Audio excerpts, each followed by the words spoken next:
여러분, 슬픔이라는 감정이 과연 아름다운 예술이 될 수 있을까요? 오늘은요, 우리 한국 사람들 마음 깊은 곳에 있다는 아주 특별한 정서, 바로 그 정서를 정말 멋진 시로 빚어낸 한 예술가의 세계로 같이 한번 들어가 보려고 합니다. 자, 본격적인 이야기에 들어가기 전에 이 질문 한번 다시 생각해 볼까요? 깊은 슬픔이 어떻게 아름다울 수가 있을까요? 보통 슬픔은 다들 피하고 싶어 하는 감정이잖아요. 그쵸? 근데 오늘 우리는 바로 그 슬픔 속에 숨어 있는 정말 놀라운 아름다움을 찾아내 볼 겁니다. 그 열쇠가 바로 정한이라는 개념이에요. 아마 많은 분들이 한이라는 단어는 들어보셨을 거예요. 이게 단순히 슬프다, 억울하다 이런 감정을 넘어서요. 그 모든 걸 묵묵히 견뎌내면서 또 그 안에서 작은 희망까지 품는 아주 복합적인 마음 상태를 말하는 거거든요. 오늘 우리가 찾아볼 그 아름다움의 비밀이 바로 여기에 숨어 있습니다. 자, 그렇다면 이렇게 복잡하고 깊은 감정을 이걸 어떻게 예술로 완벽하게 담아냈을까요? 그 주인공은 과연 누구일까요? 네, 바로 박재삼 시인입니다. 오늘 우리가 이 정한이라는 어떻게 보면 좀 까다로운 감정을 이해하는 데 있어서 박재삼 시인이 아주 훌륭한 길잡이가 되어줄 거예요. 근데 이분의 시를 제대로 이해하려면요. 먼저 그가 어떤 삶을 살았는지 잠깐 들여다볼 필요가 있어요. 일본에서 태어나서 한국의 그 격동기를 온몸으로 겪었거든요. 이 경험이 평생 그의 시 세계를 가로지르는 아주 중요한 주제가 됩니다. 그게 바로 자연, 가족, 그리고 그 안에 녹아있는 한이라는 정서죠. 이 배경을 알고 보면 시가 훨씬 더 깊이 다가올 겁니다. 자, 그럼 이제 본격적으로 그의 작품을 통해서 정한이 대체 뭔지 그 실체를 한번 들여다볼게요. 첫 번째 힌트는 바로 자연송에서 찾아볼 건데요.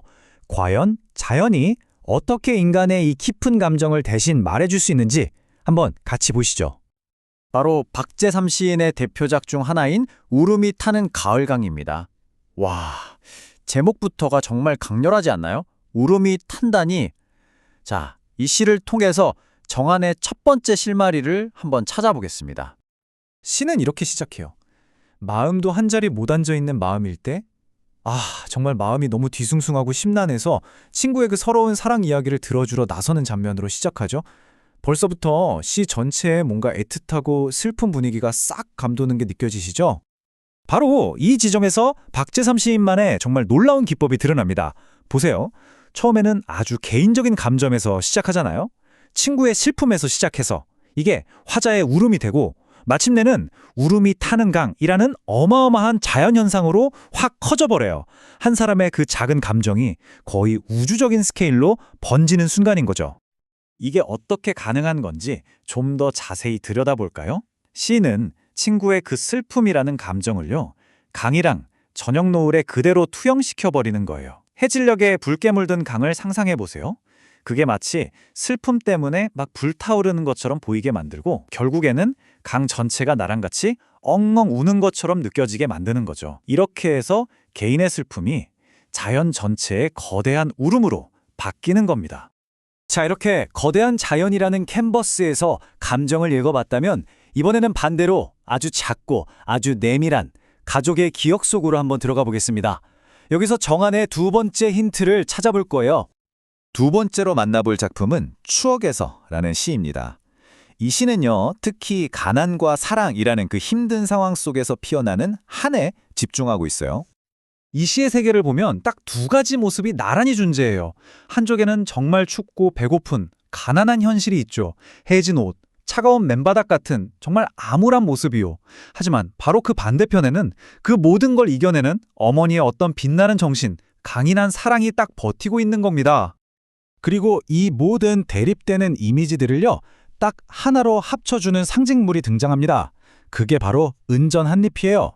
컴컴한 어둠 속에서 반짝 빛나는 이 작은 동전 하나가 어머니의 그 모든 한을 담아내는 가장 핵심적인 이미지가 되는 거죠. 여기서 정말 중요한 게 뭐냐면요. 이 은전이 단순히 돈, 어떤 부를 의미하는 게 절대 아니라는 거예요. 이건 그 힘든 삶 속에서도 자식을 위해서라면 모든 걸 견뎌냈던 어머니의 그 꺾이지 않는 사랑, 강한 정신. 말하자면 그 아름다운 슬픔이 뭉쳐서 만들어진 결정체 같은 거죠. 자, 그럼 지금까지 우리가 찾은 이 두 가지 단서들을 한번 모아볼까요? 이걸 합쳐보면 시와 감정에 대한 아주 중요한 핵심 메시지가 보이기 시작합니다. 이렇게 두 시를 나란히 놓고 한번 보세요. 한을 표현하는 두 가지 길이 보이죠? 첫 번째는 울음이 타는 가을강처럼 내 슬픔을 저 거대한 자연에 확 풀어내서 같이 우는 방식이에요.